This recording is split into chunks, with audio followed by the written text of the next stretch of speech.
আমরা আজকে যে অনুষ্ঠানে একত্রিত হয়েছি এটা সিরত সম্মেলন। নবীজির জীবনের দুইটি দিক, একটি হচ্ছে সুরত আর একটি হচ্ছে সিরত। সিরত অনুকরণীয় আর সুরত প্রশংসনীয়। এই সুরত ধারণ করার ক্ষমতা কোনো মানুষের নেই। শামাইলে তিরমিজির হাদিসগুলো যখন পড়তাম, হৃদয়ের আয়নায় একটা মূর্তি দাঁড় করিয়ে নিতাম, একটা অবয়ব দাঁড় করিয়ে নিতাম, একটা আকৃতি মনে মনে কল্পনায় ভাসিয়ে নিতাম। চাইতাম আমিও যদি এমন হতে পারতাম, কিন্তু যা হবার নয়। তিনি ছিলেন মধ্যম আকৃতির সুঠাম দেহের অধিকারী একটি মানুষ। তার চুলগুলো ছিল ঘাড় পর্যন্ত প্রলম্বিত, হালকা হালকা কোকড়ানো। তিনি যখন চুলের ভিতরে তৈল দিয়ে আছড়াতেন, মনে হতো মৃদুমন্দ ঢেউ দেখা যায়।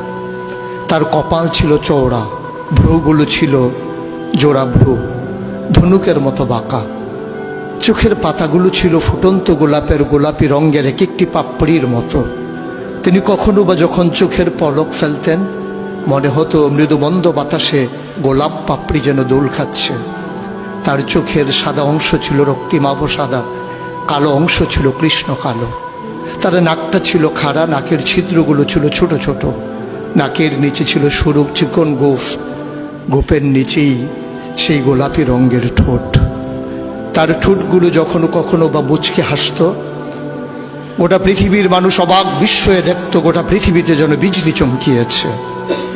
তিনি কখনো বা যখন এই রাস্তা দিয়ে হেঁটে যেতেন, 1 মাস পরেও কখনো যখন সাহাবা হাঁটতেন, তার গায়ের জান্নাতি গন্ধ তারা পেতেন।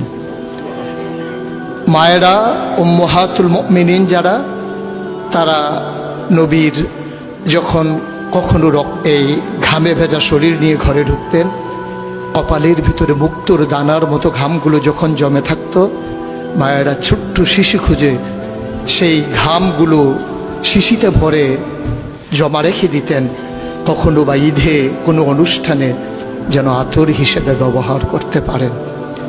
এই সুরত ধারণ করা কোনো মানুষের সাধ্যর বাইরে।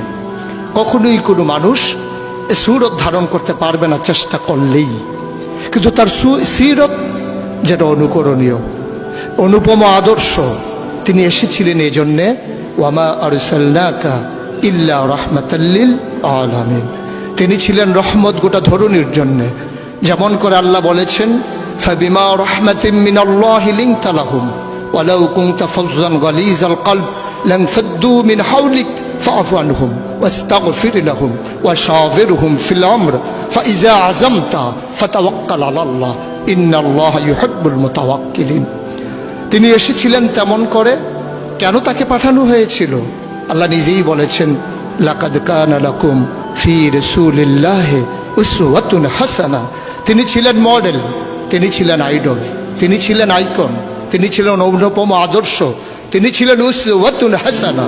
তিনি গোটা মানব জাতির জন্যে সকাল থেকে সন্ধ্যা, রান্নাঘর থেকে সংসদ ভবন, তার জীবনের ব্যক্তি জীবন, পারিবারিক জীবন, সমাজ জীবন, রাষ্ট্রীয় জীবন, অর্থনৈতিক জীবন, ইন্টারন্যাশনাল রিলেশন, সকল ক্ষেত্রে তিনি ছিলেন আদর্শ, তিনি ছিলেন মডেল, তিনি ছিলেন আইকন।